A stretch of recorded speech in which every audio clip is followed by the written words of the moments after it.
जय हिंद प्यारे छात्रों, आपको सभी लोगों को जय हिंद। तो चलिए देखते हैं, हम पिछले वीडियो में देखे थे आप रस किसे कहते हैं और रस के कितने प्रकार होते हैं। तो आज हम देखने वाले हैं कि उन्हीं प्रकारों में से कक्षा 10 वालों के लिए, फाइनल एग्जाम बोर्ड वालों के लिए दो रस बहुत महत्वपूर्ण हैं, करुण रस और हास्य रस। तो पहले आज हम देखेंगे करुण रस किसे कहते हैं और उसका बारी बारी से उदाहरण देखेंगे। ठीक है, चलिए स्टार्ट करते हैं कि करुण रस की परिभाषा क्या होती है। ठीक, तो करुण रस की परिभाषा क्या होती है कि करुण रस का अस्थायी भाव शोक होता है। करुण रस का अस्थायी भाव शोक होता है, जहां शोक नामक अस्थायी भाव विभाव, अनुभाव तथा संचारी भावों के संयोग से रस रूप में परिणत हो, वहां करुण रस होता है। ठीक है, तो परिभाषा आप लोगों को याद हो गई होगी। करुण रस का अस्थायी भाव शोक होता है, जहां शोक नामक अस्थायी भाव विभाव, अनुभाव तथा संचारी भावों के संयोग से रस रूप में परिणत हो, वहां करुण रस होता है। ठीक है, तो उदाहरण इसका क्या लिखा हुआ है कि हे खग मृग हे मधुकर श्रेणी, हे खग मृग हे मधुकर श्रेणी,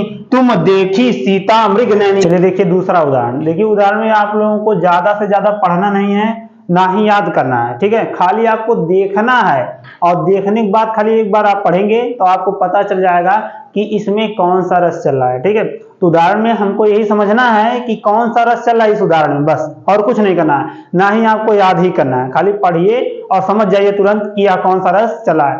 तो देखिए पहले दूसरा वाला आप पढ़िए अपने मन से कि देखिए इसमें कौन सा रस चल रहा है। ठीक, ऊपर तो लिखा ही है कि करुण रस का उदाहरण है, लेकिन इसमें हमको पढ़ करके देखना है कि यह इसमें सही बात कि करुण रस का उदाहरण है ये। तो इसको हम देखेंगे पढ़ करके। देखिए यहाँ पे लिखा है ना, कौरवों का श्राद्ध, श्राद्ध लिखा है।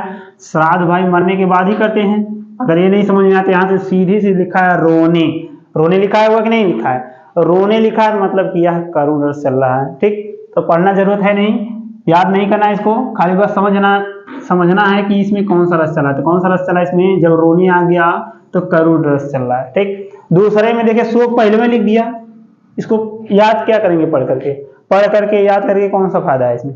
बस खाली आपको देखना है कि पढ़ने के बाद हमें कौन सा रस मिल रहा है। यहाँ पहले ही शोक लिख दिया, करुण रस का अस्थायी भाव क्या होता है, शोक होता है, तो तुरंत जान जाएंगे कि यह कौन सा रस चला है, हमारा करुण रस चल रहा है। ठीक, तो अब इस वाले में देखिए चौथे वाले उदाहरण में कहीं आपको हिंट मिल रहा है।